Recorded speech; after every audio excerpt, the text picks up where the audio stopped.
Hi everybody, I'm Jonathan. I'm Vincent. And we're the Anthony and Todd Show. Today we're going to be discussing the new 1975 album, A Brief Inquiry into Online Relationships. The 1975 is an English pop rock band from Manchester. They're mostly known for being that one band, along with 21 Pilots, that weird artsy high school girl that you know really, really likes. They're also, unfortunately, admittedly, one of my greatest guilty pleasure bands, at least until this album. Were you an artsy high school girl? I was an artsy high school guy. Kinda. Were there artsy people at a STEM school? How does that work? Yeah, there was me. I feel like you were just like the nerd, but also like the goth and the artsy girl. I was literally like any like weird scene that there was, I had to take over all of the roles in my high school because like everybody was just like, oh yeah, we're all the weird robot nerds. And I was like, well, I guess that leaves me. I gotta be the emo, the goth, the scene. Like I had to just embody all of them. I like to think you were also the jock. I was also the jock, actually. I was one of the bigger people at that school. I'm just imagining like everyone was like 4 feet tall. If that's not how it was. There was like 2 people who were taller than me. One was like 6'5" and he played basketball, and the other one was only like maybe 2 inches taller than me. Other than that, I was the tallest person in high school. Dude, your school should have had a basketball team. It's you and that one guy. We would have sucked so much. Yeah, because there's 2 people. Yeah, you need a full team. Yeah. Duh. Your STEM school doesn't know that because they only know science, technology, entertainment, and math. But we don't know how to count for teams. Yeah, we didn't know how to count. Like, you need 5 people for basketball. Like, 2. Okay, what does this have to do? Did you know how to count to the 1975? Because we need to get back into this review. We get really off topic. Should we start counting to like 1, 2? No, fuck you. Okay. So 1975 is a band that's been under like both critical praise and also critical dispraise. It's weird. It's literally topsy-turvy about how people feel about them. They're just mixed. Reactions to them are always... But they're either like really high or they're like really low. Yeah. They're never in the middle. I've always felt like not really low, but like a little bit above that, where it's just like they can occasionally come through with a pop track. But most of all, I feel like it is just like with Arctic Monkeys is one of the most like pretentious bands of all time. Oh yeah. Like even as like even them being my guilty pleasure, I'm like, Matt Healy is a pretentious fuck. Like he's like they have the same writing style. Like fucking look at the name of the title of this album, A Brief Inquiry to Online Relationships. Just say online dating, you pretentious bastard. Like they also have like the same issue, and like Trevor brought this up during your 21 Pilots review, and like I can't get it out of my head ever since, where like all their statements are just meaningless stuff. Oh yeah. And it's how you can imply. They're not good for their lyricism. They're good for their performance. But sometimes you can get better lyrical moments out of them because sometimes their statements are together in a way that they make them seem more than what they actually are. Oh, yeah. Exception to Trench by 21 Pilots. I think Tyler Joseph still has that like one writing style throughout. Yeah. But it actually is worth a narrative. Yeah, so he's able to come through with these moments. This, on the other hand, it's a thing. I can't say this is... It's an album. It's not completely bad. There's actually moments of prevalence where I'm like, if they get their shit together, they can make really good pop music that has like the late 80s, early 90s like synth pop. Yeah, it's amazing how they clearly named themselves after, a year, 1975, and yet all of their sound is from not the 70s. That sounds like something we would do as like a troll. Yeah, it's an ultimate like troll move, except I don't think they intended it because they're not smart enough to intend that. I was gonna say something, but just let that linger. So yeah, this has been their most praised album to date. It recently won a Brit Award because apparently the UK is just as stupid as America. Apparently, it's the new Radiohead's OK Computer, which makes me want to fucking die. Radiohead's OK Computer was innovative, alternative rock, while this is... It was good. It was also good. Yeah. That's an important thing. And while this was kind of alternative rock. Yeah. But there's also moments where it's like pop. Just pop. And then it like rips off Bon Iver and Chance the Rapper and not Radiohead, Coldplay. It does rip off Radiohead. In the track, but not the one sound-wise. track. Yeah. Because that would actually be interesting. Uh-huh. Yeah. Yeah. So let's go through this entire thing. So basically, this is a bunch of different sounds shoved together through one email filter That's not even really emo, because maybe that would actually give it some like characteristic musk. It would actually appeal to my stupid like high school self if it was actually emo. But it's not. That's what the old stuff appealed to me, because it was emo. This is... At least I can say XXXTentacion's lyricism makes me feel something. And it's anger. Yeah, XXX as a person makes me feel something too. It's seething hatred. Yeah, but like, I'm not joking about that. Like his fuck ups are noticeable, and like even though they're terrible, they're noticeable. This is like, I don't notice them writing throughout the entire thing. It seems like it's conglomerated by like 5,000 different people. I don't know if there's multiple writers on this thing, but it just seems like very cut and paste throughout the entire moment.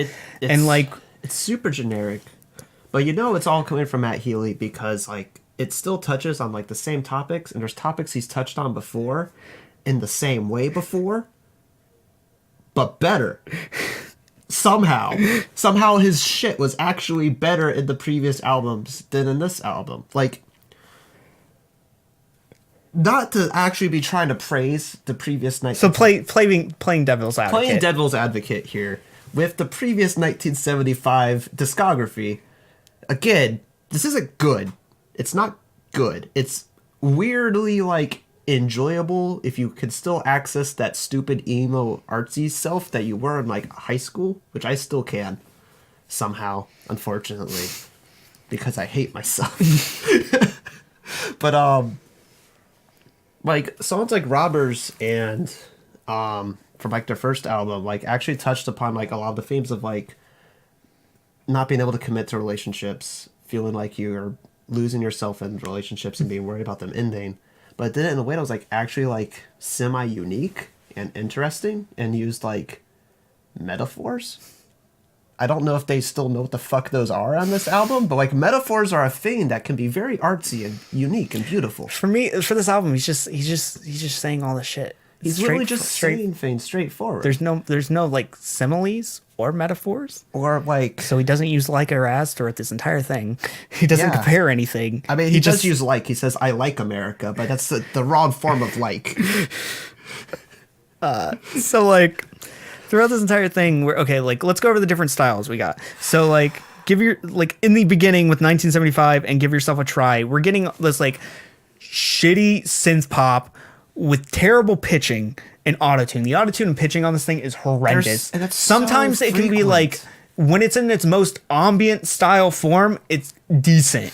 But like in these two beginning tracks, they're just so shitty. It's like if you take Bon Iver, like Justin Vernon's autotune, which is sometimes bad, but it's never like completely terrible like this, and just like complete that you need a style and tone to set space with that. And this, he's just like, I'll just do autotune even though my voice is actually okay. Yeah, there's so much autotune in this album, and like there isn't an aesthetic reason why you need to build this here. And he has a good voice. Gotta be like gay fanboying a little bit. Part of the reason I do like the 1975 is because I like cute British boys' voices. Because I'm gay. And it works. Like, his voice isn't the best. It's not the strongest. It's not like the most like truly versatile. It's not a great voice, but it sounds interesting. And for like the audience that they go for, it's what's going to draw them in. Yeah. He has a nice, cute British voice. But there's no reason to aesthetically put it here. And it's not just because it's the intro, but like the scene that they create, the environment they create, there is no reason to put it there. No. Going into two time. The worst fucking track on this album. Like dance hall it's just so around still, like not like the genre, but it's use in pop music when it's definitely not needed. It's been like the last like 5 years with Drake and everyone and their mom doing dance hall. What was that you and said? This track is one neglected child away from being a fucking Drake track. God damn, this is the shittiest dance hall I've heard all year, or at least in 2018, which was a year that had a ton of shitty dance hall. Yeah. It was just disgusting, and it has like bad vocals on it too. It's just like, because it's auto-tune again. It doesn't. There's no purpose to do it. Going on later on, like around, I think, Be My Mistake and Sincerity is Scary. It's okay. We get into a more mode where I said Chance the Rapper earlier, but it's like it's kind of you mix gospel and pop. Yeah. And essentially that's why I keep on calling it that. But it's like it's kind of optimistic and poppy, but I just think it doesn't really work for them. No. But like, yeah, like right after How the Draw, which is our fourth, the slash what, petrichor, is that the fuck it's pronounced? I think so. But yeah, that which is makes no goddamn sense. Okay, this makes no goddamn sense to me that this is set this way because How to Draw was actually originally a bonus track on their second album. They just fucking took it and then just like found like this weird like techno bullshit thing that they had to like sit around their fucking studios like, what the fuck are we gonna do with this? And they're like, hey, we have this bonus track that we want to put like the Japanese release of the fucking last album. And that's how they fucking made the song. And it's terrible. Because like How to Draw, like if you were to take How to Draw, like separate petrichor, it's like it's this moody like thing. That's the only time they actually use a fucking metaphor or like any like sense of like artistry in their storytelling. But how they're worried like, you know, I can never learn how to draw what happens if you die off all the camera. It's basically worrying that because they never learned how to separate themselves from the digital world, that they were gonna lose everything the moment that goes down, they lose their partner. It's actually a kind of decent moment. But then they fucking took petrichor and was like, fuck you, and just shoved out the tail end of it like the fucking backwash of the goddamn song. And then basically just took a shit all over literally everything they did after that first part of the track. And you can't separate the two now because they forced them together. But anyway, right after that moment. But like we get like around this section, we get this like weird ambient moment where it made me think of like Coldplay, which was like, it reminded me of like high school when I listened to like I forget what Coldplay album Even was. I didn't listen to Coldplay. Yeah, because I was shitty high school. I don't like Coldplay anymore, but it reminded me of like the one album they released in like 2014, I think, Stars or something like that. But it reminded me like that ambience, and it worked in that little pop environment, but it just goes on for too fucking long. Yeah. We get I Love It and Made It, which is a political. It's their best song. It's just their best song on this album, and it's a political statement by still being true to themselves, even though it's completely cheesy, and it just keeps on listing off these things. But it works, and not only in the statement of like this one person's relationship, but also in the context of like the world and Matt Healy's heroin addiction. Yeah, like with that line right at the beginning, and with the later lines about like rest in peace, Lil Peep, like the growing like issue of like narcotics, in particular opioids. Yeah, and they make that like 80s, almost 80s, 90s, almost like synth pop environment work in that one aesthetic. After that, we just get like a slug of just tracks that I feel like this album I'm done with this album after this point because it's just gone on. This thing's like 50 minutes. 50, actually, no, it's near an hour. Pretty much right after Sincerity is Scary, you could just take the album and like chuck it across the room. It's like it's done at that point. Like, because I'm just so overwhelmed that everything has just happened, and this thing has no reason to be an album.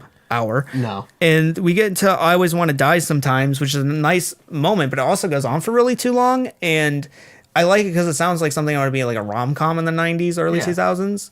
Like at the most climactic moment where these like two people would finally kiss. But like, it's just like too little too late. Yeah. Where like they found their stride, but it's like I'm physically done.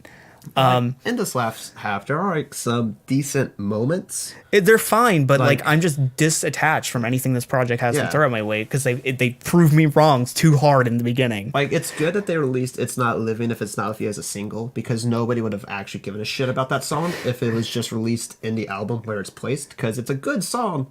Ish played in a fucking terrible spot because at this point you've already gone through fucking The Man Who Married a Robot, which is garbage. It's essentially Fitter Happier from OK Computer. If it was bad, it's just essentially about how this guy wants to fuck his computer. Yeah, but like you think it's like, oh, did they take like a Black Mirror twist? No, in the sense of they just give up and then he dies. Yeah, that's it. That's it. It's literally just like it's like a Rick and Morty critique on something. Yeah, because it's only does half the job, and stupid fans are going to think it's fucking brilliant. Yeah. Yeah, it's Rick and Morty. Yeah. This album is Rick and Morty, but for that weird emo girl at your high school. But, like, I think this thing goes on too long. There's moments I enjoy. I love If We Made It is, like, such a promising thing. At this dark moment. And, like, there's a lot of meh. And there's also a lot of, like, terrible choices being made. And just too many stylistic changes throughout the entire like thing. America and America Likes Me was, like, one of the worst mistakes on this album. Because, like, if you were to take that song, because it has, like, a decent, like, atmospheric background. Its lyrics are, like, actually pretty good. You know, like, the repetitiveness nature of it and the way, like, they build on it is actually, like, kind of smart. But they took that and just like, fuck it, auto-tune. And there was like, and it ruins literally everything. It's like, could have been a decent like high moment, and the auto-tune is so fucking bad that would have turned into like the lowest moment other than the fucking "I Man Who Married a Robot." Yeah. This thing's just it's not It's good. a mess. It's not good. It's not the worst. I don't think it's not the worst thing. I give it a 5. I don't give scores, but I mean, if I probably, did give scores, I'd it give it a probably 5. would have ended up on the worst albums of last Yeah. year. Probably not. It's not. It's wasn't. not anywhere near the like the number one. But No. like, it's just I had a lot of hatred towards this The album. only thing I will say about this album is that it does give me like Its peaks are higher than they ever been. Yeah. But its lows are the lowest they've ever it been. gives me this like weird like very hesitant hope That when like whatever part 2 to this is coming out not in May. that part 2 is gonna be good, because part 2 is made at the same time as this one. It's gonna be shit too, because they made it the same mindset. It's gonna be fucking garbage. But it makes me think that maybe after that they'll like Matt Huey will finish his rehab. He's gonna get off his heroin and off all that smack, and he's gonna actually make a good album. I have another suggestion. I say you do more heroin. Matt Healy, this is the official Anthony and Todd show. Matt Healy, do more heroin. Because that worked for Kurt Cobain, right? Yeah, Yeah. that didn't end badly at all, right? He's famous, right? He's Yeah, infamous. You he's see famous. Nirvana. You see Nirvana T-shirts at every Hot Topic. Yeah, I own a couple Nirvana albums. So like, yeah, He's doing good, right? Yeah, clearly, like, look, if you I can't wanna, say he's not sad currently. Look, if you want to get famous, clearly the answer is do heroin. It can only end well. God damn it, we're going to hell. I've already all accepted that I'm going to hell. This is just me like making sure I'm taking first class, because fuck Coach. I'm not writing Coach to hell. And I think we're going to leave it there until next time, guys. If it's it. I'm Joffin. See you, boys. Yeah.